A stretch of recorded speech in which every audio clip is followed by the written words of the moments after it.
Hello les filles, comment ça va? J'espère que vous allez bien. On se retrouve aujourd'hui pour une nouvelle vidéo. Et pour la vidéo du jour, j'avais décidé de vous filmer un haul End of the Stories. Alors pour la petite histoire, en fait, j'ai passé cette commande End of the Stories tout simplement parce que comme vous le savez, je suis à la recherche de jeans qui ont une longueur qui correspondrait, je dis bien au conditionnel, à ma longueur de jambe. J'ai pas encore trouvé chaussures à mon pied, j'allais dire, ou jeans à mes jambes. Mais voilà, c'est vrai que j'en avais profité pour passer une commande pour d'autres articles du coup en même temps. Et donc je me suis dit que ça serait sympa que je vous partage ça tout simplement. On va commencer par les jeans. Pour rien vous cacher, les jeans, je les ai déjà essayés, même les autres articles de toute manière. Mais je vous avoue que c'est pas encore concluant. Donc voilà, je vais pas les garder, mais je vous les montre quand même parce que c'est vraiment des très beaux jeans. Je vais vous dire à chaque fois ce qui n'a pas été pour moi. Mais c'est vrai que End of the Stories font vraiment de jeans de très bonne qualité avec des jolies coupes et tout.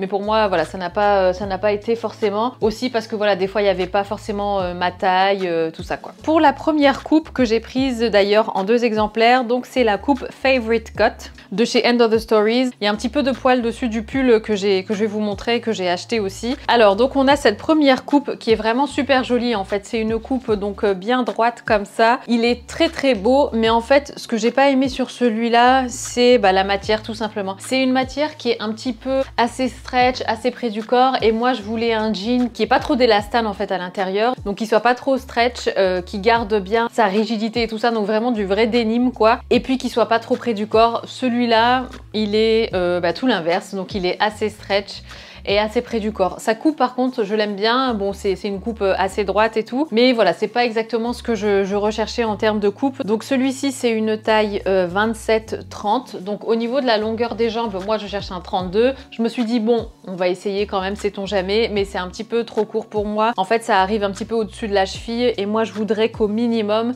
ça m'arrive vraiment en bas de la cheville quoi, au niveau de l'angle comme ça du pied, entre la jambe et le pied. Donc c'est pas exactement ce que je recherchais, mais au moins je me suis fait une idée sur la coupe des jeans de chez End of the Stories. Maintenant je sais que End of the Stories taille quand même assez petit. Je trouve qu'à taille équivalente, par exemple chez Mango et chez End of the Stories, c'est plus petit quoi. Et c'est encore moins le même taillage entre guillemets que H&M. C'est sa taille plus petit qu'H&M. La raison pour laquelle je compare avec H&M, c'est parce que End of the Stories appartient à H&M. C'est pas du tout la même façon de tailler, donc celui-là c'est un 27. Moi je mets du 36 et pour le coup, bon ça va, c'est pas trop serré, mais pour un 27, donc il serait entre le 36 et le 38, je trouve quand même que ça taille assez petit. Donc voilà, je vous le dis, mais par contre la coupe en elle-même, elle est vraiment jolie comme ça. Donc je vous mets quand même le lien en barre d'infos. Deuxième jean que j'ai pris, qui est le même donc que le noir, mais en bleu. Alors pour le coup au niveau de la matière c'est pas tout à fait la même chose. Le noir il paraît un petit peu plus en tissu et moins en denim quoi, alors que celui-ci vraiment il fait matière jean. Je l'ai pris en 29-28 parce qu'encore une fois je voulais tester un petit peu les différentes tailles. Il est forcément trop grand et je vous avoue que j'ai hésité à le garder. Il est un chouïa trop grand en fait et je me suis dit à ce prix là j'ai pas envie d'avoir un jean pour lequel j'hésite. J'ai envie d'avoir un jean coup de cœur parce que c'est vrai que les jeans End of the Stories ils sont pas donnés quand même, donc voilà, je veux un truc pour lequel je suis vraiment sûre, donc du coup je vais le rendre aussi. Mais il est trop beau, franchement, même la teinte du jean est vraiment belle. Encore une fois c'est un 28, c'est pas tout à fait ce que je recherche, mais ça reste quand même plus long que les jeans que je peux trouver par exemple chez H&M qui sont limite mi-mollets si tu veux. Mais franchement si j'étais plus petite, j'aurais vraiment gardé celui-ci quoi.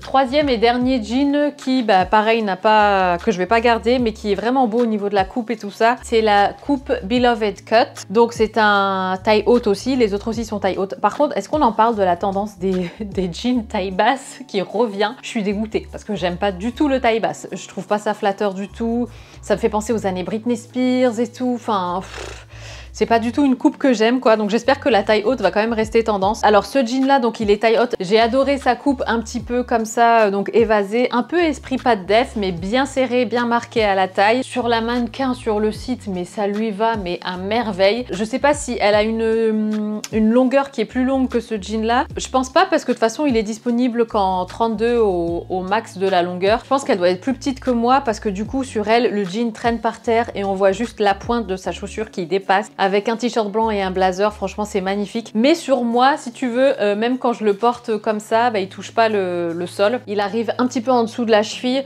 et avec un talon, je trouve que ça fait pas joli. Ça casse en fait la silhouette. Donc je vais pas le garder non plus. Et en plus, il est trop petit.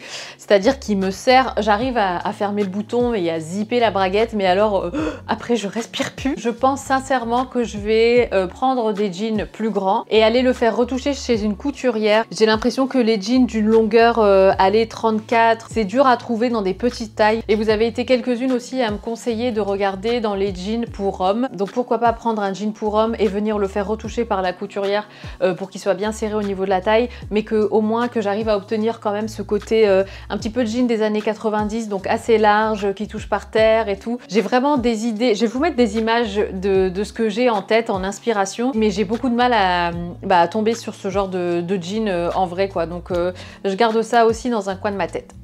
On va passer du coup à la suite de la commande. Alors j'ai pris ce pull que j'ai déjà porté, j'ai enlevé l'étiquette, ça y est, il est magnifique. C'est un pull comme ça en maille, c'est un pull oversize, c'est un S et il est quand même assez grand. En fait, il tombe, vous voyez, vu que c'est de la maille, il est un petit peu lourd et donc vu qu'il est grand, il a tendance à tirer un peu vers le bas. Et finalement, j'ai décidé de le garder parce que je sais même pas si la taille XS existe pour ce pull. La partie que je préfère dans le pull, c'est le col. Vous voyez, c'est un super gros col comme ça et je trouve ça juste trop joli. Certes, les beaux jours arrivent et tout ça, mais bon, on est encore quand même dans une saison, même si t'as pas envie de mettre de veste ou de manteau, tu mets quand même un pull, une petite laine comme ça le matin, quitte à l'enlever et puis avoir un t-shirt en dessous du pull comme ça l'après-midi t'es en t-shirt. Mais on n'est pas encore à la période vraiment des t-shirts ou des débardeurs et tout ça, faut quand même une petite laine. Donc je me suis dit que ça pour le printemps, bah ça serait parfait. Donc comme je vous l'ai dit, je l'ai pris en S, 56% laine et 44% alpaga. Pour le coup, je suis étonnée parce qu'il pique absolument pas. J'ai même pu le mettre sans rien en dessous ou même avec un débardeur à fine bretelle alors que moi d'habitude je supporte pas du tout. Donc tout ça pour vous dire que franchement il est vraiment très doux ce pull. Pièce suivante. On reste toujours dans les pulls. Alors c'est celui-ci. Pour le coup, je vais pas le garder tout simplement parce qu'il est un peu trop petit pour moi. D'un article à un autre, la taille n'est pas pareille. Le beige, c'est vraiment écrit oversized sur le site, alors que celui-ci non. Et donc c'est un S et autant chez H&M, je te mets du S. Enfin moi, c'est le S qui me convient. Chez End of the Stories, le S ça va pas, c'est trop court, c'est un peu trop près du corps. Les manches, c'est tout juste. Donc moi maintenant, je sais que chez End of the Stories, je mets plutôt du M en top. Mais il est trop beau. Franchement, même la couleur et tout, je l'ai trouvé hyper joli. Avec le col comme ça en V et puis il est d'une douceur incroyable. J'imagine qu'il y a de la laine aussi à l'intérieur, je vais vous dire après sa composition, mais il est vraiment très joli. Et c'est un vert qui est quand même assez doux. On peut imaginer ça avec plein de looks différents, autant avec un pantalon droit à pince qu'avec une jupe, même dans les tons gris anthracite et tout. Enfin, ça peut faire super joli. Donc c'est de la laine. Et vous savez, ça fait partie de la gamme RWS, donc qui est en fait de la laine responsable. On est sur du 32% alpaga, 32% laine, 3% élastane. Franchement, pareil, il est très doux, il pique absolument pas. C'est un peu, c'est comme le premier quoi. Mais après, c'est pas exactement le même maillage. Il est très serré au niveau du maillage, alors que celui-ci, tu vois que c'est des points qui sont un petit peu plus espacés comme ça. On a l'impression que c'est vraiment un tricot en fait, qu'il a été tricoté quoi. Ensuite, pour changer un petit peu des pulls, je vais vous montrer les chaussettes. J'y suis allée sur le site donc pour les jeans et je savais aussi que End of the Stories faisait des jolies chaussettes. Et c'est vrai que moi, en termes de chaussettes, je vous l'avais dit dans un vlog précédent, je portais des chaussettes en bon état et tout ça. Mais c'est vrai que avec les tendances, les baskets qui sont assez basses, les mocassins et tout ça, mais je sais que la chaussette, c'est maintenant un accessoire à part entière qui se voit, qui peut aussi carrément venir donner une autre dimension à une tenue, qui peut venir justement mettre un coup de peps à une tenue tout à fait basique et classique et tout. Et donc je me suis dit, je vais regarder un petit peu les chaussettes. Et franchement, End of the Stories font vraiment des jolies chaussettes. H&M aussi d'ailleurs. Vous savez, c'est des chaussettes qui sont assez fines, très jolies, qui ont l'air très délicates. Et je trouve que ça, avec soit des baskets, soit avec des mocassins, vous voyez comme c'est la mode des mocassins avec les chaussettes soit blanches ou autres, apparentes et tout, je trouve que ça fait super joli. Et donc, je vous ai pris la photo que j'ai partagée sur Insta, parce que je me suis dit, il fallait absolument que j'immortalise ça et que je vous montre en fait l'emballage qui était juste trop mignon. Donc, je vous mets une photo juste là. Je me suis retenue d'utiliser la dernière paire pour vous la montrer. Donc, en fait, c'est joliment emballé comme ça. Enfin, il y avait 3 paires en fait dans ce paquet-là. Donc ici, c'est un paquet donc de chaussettes beige. Les motifs sont légèrement différents. mais c'est pour la plupart à chaque fois des chaussettes comme ça, avec des petits trous par-dessus, mais c'est juste trop mignon. Donc ça c'est le dessus hein, de la chaussette, le dessous il n'y a rien. Et c'est clairement le genre de chaussettes voilà, qui sont très jolies et qu'on peut du coup facilement laisser apparentes, ou même quand on s'assoit avec le pantalon remonte un petit peu, ça fait très joli aussi comme ça, ou bien comme je vous l'ai dit avec des mocassins. Ou même avec des baskets montantes et vous faites dépasser juste le haut de la chaussette, c'est trop joli. Donc voilà pour ça. Et j'avais pris aussi cette paire là, trop jolie, donc cette fois-ci, donc c'est un petit peu plus côtelé au niveau de la matière ou du motif. Comme ça, et j'ai pris en 2 exemplaires. J'ai pris en bleu ciel et j'ai pris aussi en beige. Ça c'est 9 €, donc 9 € la paire de chaussettes. Et pour la boîte comme ça, honnêtement je me souviens plus, mais je vous mettrai tous les liens en barre d'infos. Mais voilà, trop cute, et encore une fois c'est le petit détail qui fait la différence. Toujours en parlant de petits détails qui fait la différence, je me suis prise aussi 2 ceintures, je vous montre. D'ailleurs en parlant de ceinture, en fait dans la continuité de mon tri, tout ça, de vider mon dressing et tout, j'ai exposé mes ceintures toutes sur un seul cintre, et franchement ça change la vie parce que maintenant je les vois. Avant elles étaient enroulées et rangées dans un panier, donc je les mettais jamais, tout comme les chaussettes. Je trouve que la ceinture ça peut vraiment boucler le look quoi, et c'est vrai que ça fait toute la différence. Donc voici mes ceintures, et donc les 2 que j'ai ajoutées à ma collection, ce sont celles-ci.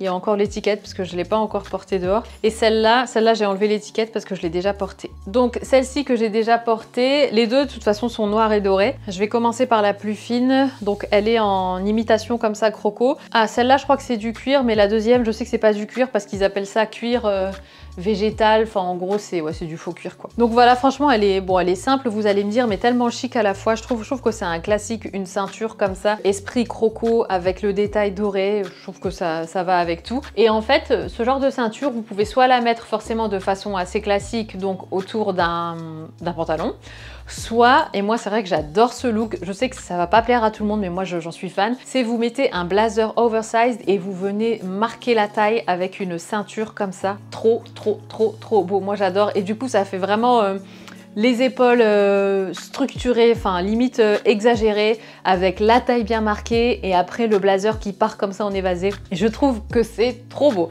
Ça fait un petit peu haute couture je pense, enfin voilà, c'est pas quelque chose de commun qu'on voit partout et tout, mais je trouve que c'est trop joli comme look. Et pareil, toujours dans le même style du coup, si vraiment on veut aller encore une étape au-dessus, c'est ce genre de grosse ceinture, pareil pour venir bien marquer la taille. Pour le coup elle est vraiment épaisse celle-là, et ça pareil au-dessus d'un manteau ou d'un blazer, ça peut faire juste magnifique. Celle-ci j'hésite parce que pour le coup c'est vrai que c'est quand même un petit peu plus original, et je me dis est-ce que je vais vraiment l'utiliser. Il est certain que je pense que je vais m'en servir moins que voilà qu'une ceinture comme ça d'une largeur un petit peu plus classique, mais même par-dessus une robe, franchement c'est trop joli, structuré, vraiment t'as l'impression que, enfin hyper classe, qui en impose et tout, enfin voilà, c'est... Ouais, j'aime beaucoup aussi. Bon là, pas avec cette tenue forcément, mais voilà, c'est pour vous expliquer un petit peu. Donc voilà, je laisse une option sur celle-ci. Ensuite, dernière pièce, c'est ce pull.